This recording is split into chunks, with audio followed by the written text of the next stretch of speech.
سب سے پہلے میں آپ سے یہ چاہوں گا، کچھ دن پہلے آپ نے یہاں دھرنے میں عاطف میاں صاحب کا ذکر کیا اور آپ نے اس حوالے سے ایک اسٹیٹمنٹ دی۔ اس اسٹیٹمنٹ کے بعد مذہبی حلقوں میں پاکستان میں اور پاکستان سے باہر کچھ بہت سارے تحفظات کا اظہار کیا گیا، شاید وہ آپ تک پہنچے نہیں۔ ہم وہ تحفظات آپ تک پہنچانا چاہتے ہیں کہ عاطف میاں کے حوالے سے یہ بات سب کو معلوم ہے، وہ بڑے ویل نون قسم کے قادیانی ہیں جو ختم نبوت پہ یقین نہیں رکھتے۔ تو آپ کی اس حوالے سے اپنا ذاتی نظریہ کیا ہے اور جماعت کی پالیسی کیا ہے؟ پہلے تو میں کلیئر کر دوں جی، میں نے پروفیسر عاطف میاں کا نام اس لیے لیا تھا کیونکہ میں پڑھ رہا تھا، میں تو میگزین میں پڑھا کہ دنیا کے ٹاپ 25 اکانومسٹ میں وہ ایک ہے۔ مجھے تو یہ نہیں پتا تھا کہ ان کی ختم نبوت کے خلاف انہوں نے کوئی کیمپین کیا، مجھے اس کا کوئی اندازہ نہیں تھا۔ میں کلیئر کر دوں، میں قرآن میں اللہ کے الفاظ سمجھتا ہوں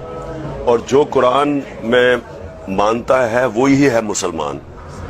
اور قرآن کے اندر جب واضح لکھا ہوا ہے کہ آخری پیغمبر ہمارے پیارے نبی صلی اللہ علیہ وسلم ہے، تو جو اس کو ان کو آخری پیغمبر نہیں مانتا وہ مسلمان نہیں ہو سکتا، کیونکہ قرآن جو ہے وہ اللہ کے الفاظ ہیں۔ اگر یہ نہیں مانتے تو آپ مسلمان ہی نہیں ہیں۔ اور جب قرآن جو چیز کہہ دیتی ہے واضح طور پہ کہ آخری نبی کون تھے، تو اس کے بعد بات ختم ہو جاتی ہے کہ اگر آپ یہ کہیں کہ جی کوئی اور اس کے بعد نبی ہے اور آپ اپنے آپ کو مسلمان کہیں، آپ مسلمان نہیں ہو سکتے۔ ٹھیک ہے، اور دوسرا یہ بتائیے گا کہ پاکستان میں 1974 کے آئین کے تحت قادیانیوں کو غیر مسلم اقلیت ڈکلیئر کیا گیا۔ آپ کی جماعت اگر اقتدار میں آتی ہے تو کیا اس شک کو ایسے ہی رہنے دیا جائے گا یا اس کو تبدیل کرنے کا کوئی ارادہ ہے؟ یہ سوال اس وجہ سے پیدا ہوتا ہے کہ مختلف اوقات میں سوشل میڈیا پر آپ کے حوالے سے ایسے کلپ چلائے گئے ہیں، کچھ ریکارڈنگ چلائی گئی ہیں کہ عمران خان صاحب ہو سکتا ہے اقتدار میں آ کے ان لوگوں کو مسلمان ڈکلیئر کرنا چاہتے ہیں، یا کچھ ان کا اس طرف ذہن ہے عالمی برادری یہ چاہتی ہے تو کیونکہ عمران خان صاحب بھی یہ کریں۔ پہلے ایک چیز کلیئر کر لیں، عمران خان نہ کسی عالمی برادری کا غلام ہے، نہ وہ اس کو اتنا شوق ہے پرائم منسٹر بننے کا کہ وہ اپنے ایمان کے اوپر کوئی کمپرومائز کر سکتا ہے۔ میں بلکہ ایمان کی وجہ سے ہی آیا ہوں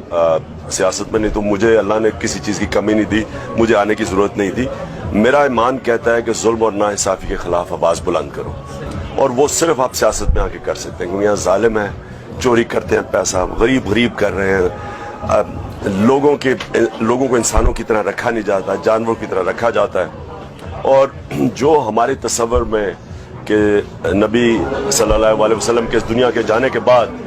جس طرح کا وہ جو مدینہ کی ریاست بنائی گئی تھی، سارے مسلمان اس کو سمجھتے ہیں کہ وہ ایک صحیح اسلامی ریاست تھی، اور ہم